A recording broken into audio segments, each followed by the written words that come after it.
Hello বন্ধুরা, welcome to our YouTube channel. বন্ধুরা, আজকে চলে আসলাম আমাদের বাড়ির থেকে 3 কিলোমিটার দূরে জারাগুড়ি মিনি ফুটবল স্টেডিয়াম দেখতে। তো স্টেডিয়ামটা কিন্তু অনেক বড় সড়ই, কিন্তু ফুটবল স্টেডিয়ামটা এখনও পুরোপুরি স্টার্ট করা হয়নি। হয়তো স্টার্ট করতে করতে আরও 3-4 বছর লেগে যাবে। তো চলুন আজকের ভিডিও শুরু করি।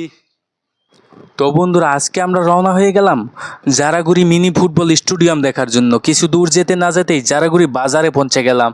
এই বাজারেই কিন্তু জারাগুড়ি হায়ার সেকেন্ডারি স্কুল, আর এই স্কুলটাকে আমি আজও অনেক মিস করি।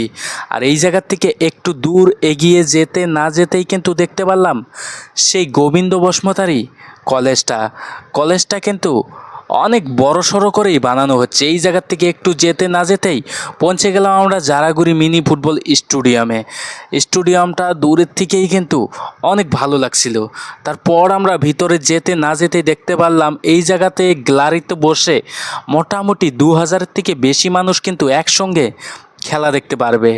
এই স্টেডিয়ামটা যদিও একটা মিনি স্টেডিয়াম, তবে আমাদের জন্য কিন্তু অনেক গুরুত্বপূর্ণ, কারণ আমাদের লোকাল এলাকাতে কোনো ধরনের স্টেডিয়াম অ্যাভেলেবেল নেই।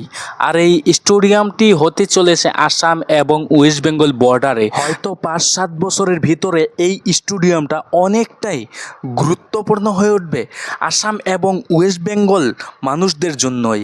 তো বন্ধুরা, এই স্টেডিয়ামটা কিন্তু অনেকটাই বড়সড়, আর এই স্টেডিয়ামটা অনেকটা জায়গা জুড়ে বানানো হয়েছে। আর স্টেডিয়ামের সামনের গ্যালারিটাতে কমসে কম 1 থেকে 1,500 মানুষ বসার ফ্যাসিলিটি করে দেওয়া হয়েছে।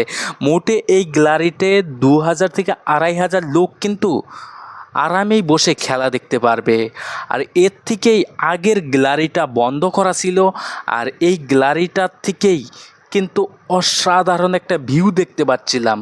আর এই সব জায়গা জুড়ে কিন্তু স্টেডিয়ামেরই এই জায়গাগুলো হয়তো একটা দিন পুরোপুরি স্টেডিয়াম দিয়ে ঘেরা হয়ে যাবে। তো বন্ধুরা, অবশেষে এই স্টেডিয়ামের উপর থেকে কিন্তু অসাধারণ একটা ভিউ পয়েন্ট দেখতে পারলাম। জায়গাটা অনেকটা সুন্দর এবং অনেক অনেক ভালো লাগলো দেখে।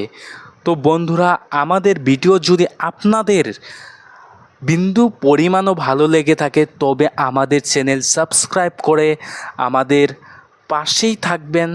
তো বন্ধুরা, এখন আমরা জারাগুড়ি স্টেডিয়াম থেকে বাড়ির উদ্দেশ্যে রওনা হয়ে গেলাম। হয়তো কিছুক্ষণের মধ্যেই বৃষ্টি এসে যাবে।